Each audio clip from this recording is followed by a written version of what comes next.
Hi, എല്ലാവർക്കും സുഖമല്ലേ? ഞാനിന്ന് ക്യാരറ്റ് ഹൽവ ഉണ്ടാക്കാൻ പോവുകയാണ്.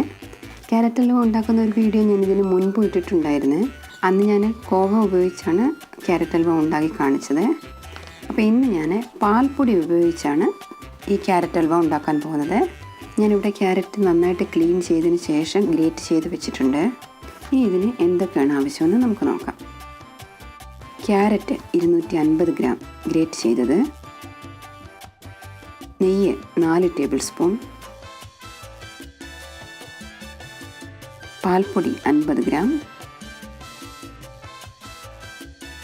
പാല് 75 മില്ലി, പഞ്ചസാര 50 ഗ്രാം, അണ്ടിപ്പരിപ്പ് ആവശ്യത്തിന്, ഉണക്കമുന്തിരി ആവശ്യത്തിന്, പിസ്ത ആവശ്യത്തിന്,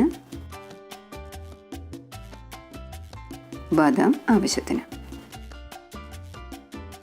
ഇനി നമുക്കിത് എങ്ങനെയാണ് ഉണ്ടാക്കുന്നതെന്ന് നോക്കാം. ഞാനിവിടെ ഒരു കടായി ചൂടാകാനായിട്ട് വെച്ചിട്ടുണ്ട്. കടായി ചൂടായതും നമുക്കിതിലേക്ക് 3 ടേബിൾ സ്പൂൺ നെയ്യ് ഒഴിച്ചു കൊടുക്കാം. നെയ്യ് ഇപ്പോൾ നന്നായിട്ടൊന്ന് ചൂടായിട്ടുണ്ട്. ഇനി നമുക്ക് ആവശ്യത്തിന് അണ്ടിപ്പരിപ്പ് ഇട്ട് കൊടുക്കാം. ഇതിൻ്റെ കളറൊന്ന് മാറിയതും നമുക്കിതിലേക്ക് ആവശ്യത്തിന് ഉണക്കമുന്തിരി കൂടി ഇട്ട് കൊടുക്കാം. ഇതിപ്പോൾ റെഡി ആയിട്ടുണ്ട്. നമുക്കിത് എടുത്ത് മാറ്റാം.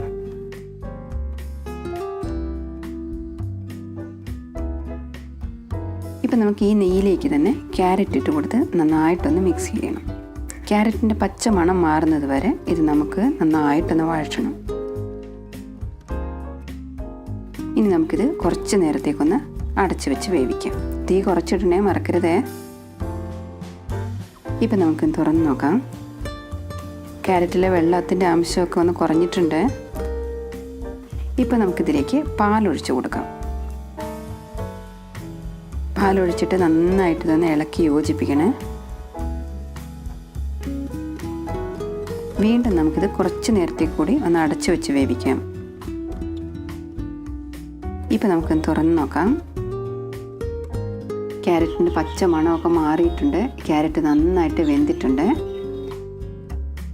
ഇപ്പം നമുക്കിതിലേക്ക് പഞ്ചസാര ഇട്ട് കൊടുക്കാം. പഞ്ചസാര അലിയുമ്പോൾ ഇതിൽ വെള്ളത്തിൻ്റെ അംശമൊന്നും കൂടും കേട്ടോ. കുറച്ച് നേരം ഇത് നന്നായിട്ട് വഴറ്റി കഴിയുമ്പോഴേക്കും അത് ശരിയായിക്കോളും. ഇപ്പം നമുക്കിതിലേക്ക് പാൽപ്പൊടി കൂടി ചേർത്ത് കൊടുക്കാം. ഇനി ഇതെല്ലാം കൂടി ചേർത്ത് നന്നായിട്ടൊന്ന് ഇളക്കി യോജിപ്പിക്കണം. ഇതിപ്പോൾ റെഡി ആയിട്ടുണ്ട്. ഇപ്പം നമുക്കിതിലേക്ക് ആവശ്യത്തിന് പിസ്തയും ബദാമും നുറുക്കിയതും അതുപോലെ തന്നെ വറുത്ത് വെച്ചിരുന്ന അണ്ടിപ്പരിപ്പും മുന്തിരിയൊക്കെ ഒന്ന് ഇട്ട് കൊടുക്കാം. ഇനി ഞാനിതിൻ്റെ മുകളിലേക്ക് 1 ടേബിൾ സ്പൂൺ നെയ്യ് കൂടി ഒഴിക്കുകയാണ്. ഇപ്പം നമ്മുടെ ക്യാരറ്റ് ഹൽവ റെഡി ആയിട്ടുണ്ട്. നിങ്ങളെല്ലാവരും ഇതൊന്ന് ഉണ്ടാക്കി നോക്കണേ. നല്ല ടേസ്റ്റാണ് കേട്ടോ ഈ ക്യാരറ്റ് ഹൽവയ്ക്ക്. നിങ്ങൾക്ക് ഈ വീഡിയോ ഇഷ്ടമായെങ്കിൽ ലൈക്ക് ചെയ്യാൻ മറക്കരുത്. അതുപോലെ തന്നെ ഷെയർ ചെയ്യാനും സബ്സ്ക്രൈബ് ചെയ്യാനും മറക്കരുത് കേട്ടോ.